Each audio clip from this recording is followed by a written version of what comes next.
Good afternoon and welcome to the news highlight on Operation TV. I'm Mariam Oke. President Bola Ahmed Tinubu has empowered the Infrastructure Concession Regulatory Commission to independently approve public-private partnership projects valued below 20 billion naira without recourse to the Federal Executive Council. According to the new directive, ministries can now approve PPP projects under 20 billion naira, while parastatals and agencies can greenlight projects below 10 billion naira. The move is aimed at accelerating project delivery, eliminating bureaucratic delays, and encouraging more private sector involvement in infrastructure development. Meanwhile, the ICRC Director General Dr. Jobson Ewalefo confirmed the policy shift in a statement released by the Commission's acting head of media, Ifeanyi Nwoko. He notes that the reform will enable more timely execution of small and mid-scale infrastructure projects by MDAs.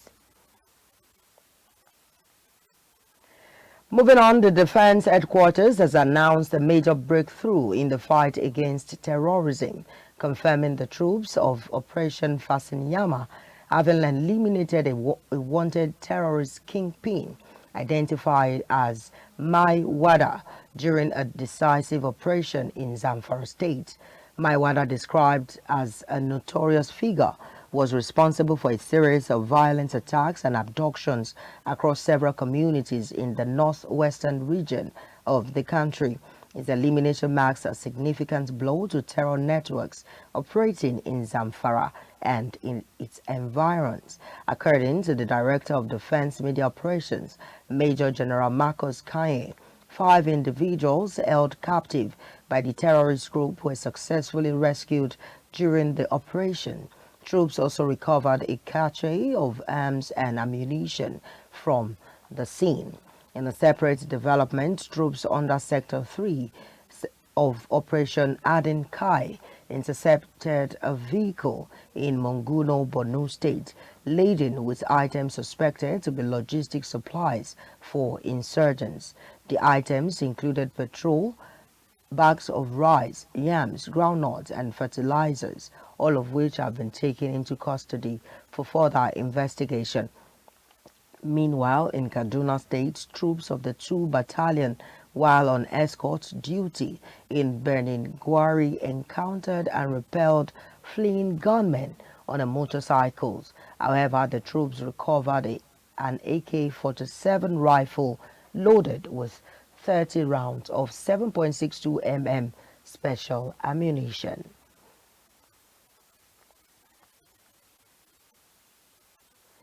The Dangote Petroleum Refinery has announced a strategic investment of 720 billion naira in a nationwide petroleum distribution network that is projected to save the Nigerian economy over 1.7 trillion naira annually.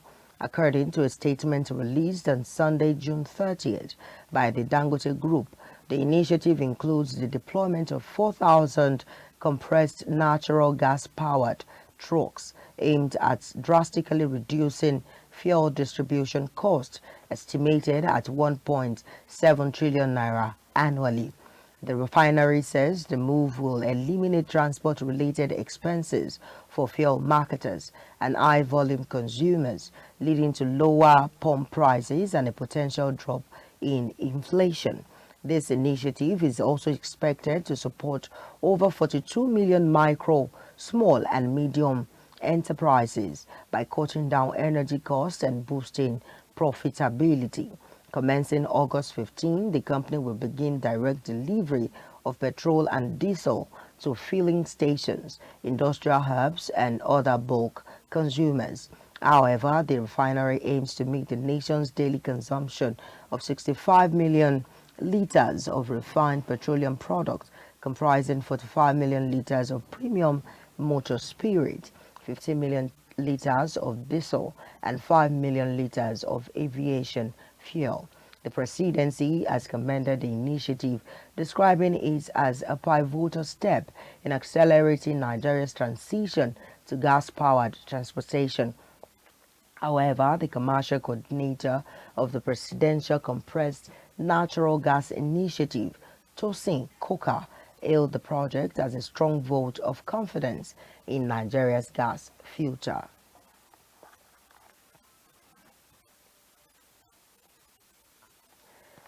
In another development, Nigeria's outstanding promissory note obligations declined by 15.6% between December 2024 and March 2025, falling from 1.542 trillion naira to 1.301 trillion naira. The Debt Management Office revealed the figures in its latest report, attributing the drop to ongoing efforts by the federal government to settle verified obligations and boost investor confidence.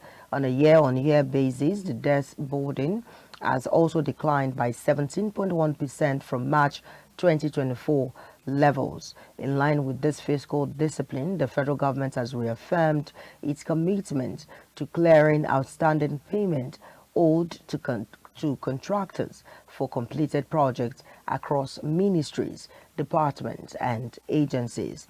However, the Office of the Accountant General of the Federation stated last week that records of executed contracts are being meticulously reviewed to ensure value for money in government spending.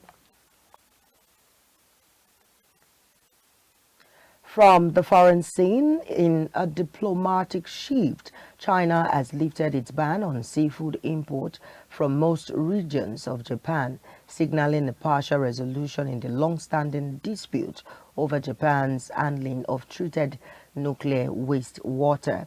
Relations between the two Asian economic giants have been strained in recent years due to territorial disputes, increased military activities, and historical grievances dating back to World War II. Beijing has repeatedly criticized Tokyo for what it describes as a lack of accountability for past war atrocities. However, the import ban was imposed following Japan's controversial decision in 2023 to release treated wastewater from Fukushima nuclear power plant into the Pacific Ocean.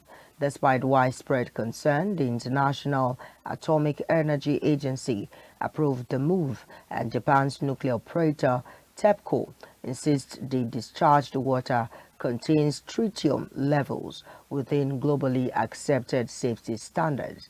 However, the easing of the ban is expected to improve trade relations between both nations, though deeper diplomatic challenges remains unresolved. And finally, from the world of sport, Chelsea Football Club's financial commitments to acquiring talent from Britain and Hove Albion continues to climb, with the latest move potentially raising the total spending to €263 million in just 3 years. The London club is reported to have agreed to a deal worth €60 million for Brighton forward Joe Pedro. If finalized, this will add to Chelsea's already substantial investment in former Brighton personnel, which includes the 2022 appointment of ex-manager Graham Potter. According to Sky reports, the 23-year-old Pedro has agreed to a 7-year contract with Chelsea and is expected to travel from Brazil to the United States for his medicals. He will join up with the manager Enzo Maresca's squad for the upcoming FIFA Club World Cup. However, Chelsea reportedly values Pedro for his versatility, with the ability to play across the front line, including a central striker. Brighton is also understood to have negotiated a sell-on clause as part of the transfer agreement.